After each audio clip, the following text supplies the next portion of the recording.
It is no surprise that within many education systems, wealthier students often test better than poorer students. To education experts, this is often called the achievement gap.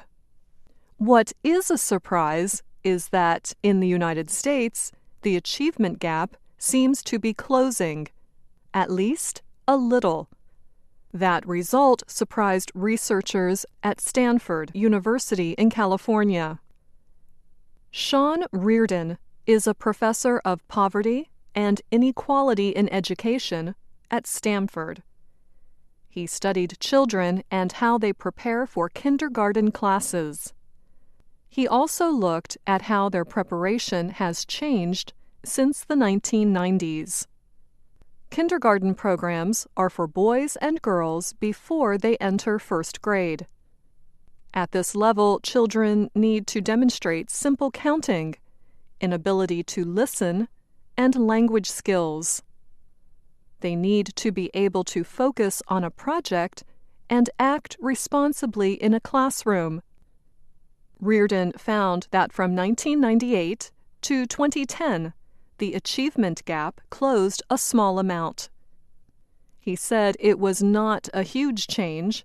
The important thing, he said, is that the gap is closing. One way to reduce the gap is to offer pre-kindergarten programs to very young children.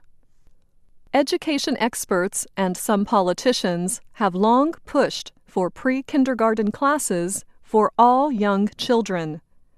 In fact, it has been a promise heard on the political campaign trail: universal pre-kindergarten classes for all 3- and 4-year-olds. Such classes are already being offered in some areas around the United States, including the U.S. capital, Washington, D.C. In fact, education reformers may want to look to Washington as a role model. Vincent Gray is a former mayor of the District of Columbia. When Gray was chairman of the D.C. Council, he wrote the legislation for universal pre-K. His measure gave parents of all children in Washington the choice to begin school at either age 3 or 4. Well, we've always had some form of early childhood care in the District of Columbia for decades. But what we didn't have was universal access. And I did the legislation in 2009 as chairman of the council to get it done. And then when I became the mayor, when I was sworn in 2011, it gave me an incredible opportunity to be able to fully implement the legislation.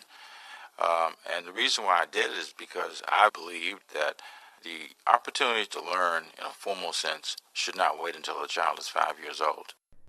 Gray says he made sure the legislation was in effect and fully enforced during his 4 years as mayor. He was defeated for re-election, but is now a candidate for re-election for a seat on the D.C. Council.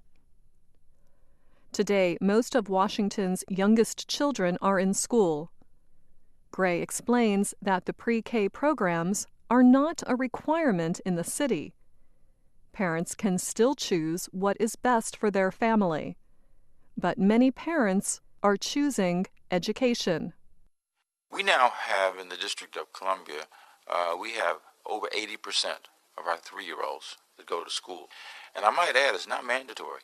You're not required to put your child in school, but virtually no parent at this stage is saying, I don't want my child in school. They want them in school because there's not a cost associated with it other than the cost of them not having the opportunity to learn. And then we have 94% of our 4-year-olds who go to school all day. We have essentially reached universality. Pre-kindergarten classes for 3- and 4-year-olds offer hope for many youngsters. It is more than learning the ABCs or counting to 100. These classes give the youngest students the chance to learn how to listen, develop social skills, and interact with others. However, there are theories that say a child does not need schooling at the age of 3 and 4. If we are looking at test results, Finland beats the United States and most other countries in mathematics, reading, and science. Yet Finnish children do not start school until age 7. Perhaps there is not a one-size-fits-all answer. Perhaps different children need school at different times. Generally, wealthier parents have more financial resources to help their children. Educated parents, wealthy or not, may know how to use the resources that are available to them. For example, they may take their children to free events at a public library or recreation center. Washington, D.C. also has many museums with free admission. Perhaps children who grow up with these types of activities don't need to start attending school at age 3. However, children who are growing up in what Vincent Gray calls socioeconomically challenging situations may not have access to such activities. For some families, he says, starting school at age 3 can be a game changer. It's especially important for kids who may be the victims of an achievement gap, especially important for kids who are in socioeconomically challenging situations. Pre-kindergarten classes do more than educate the child. They also bring parents and caregivers into the schools.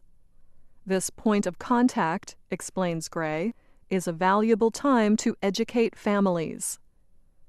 A federal study found that overall, parent involvement increased with such contacts. But it increased even more among low-income parents.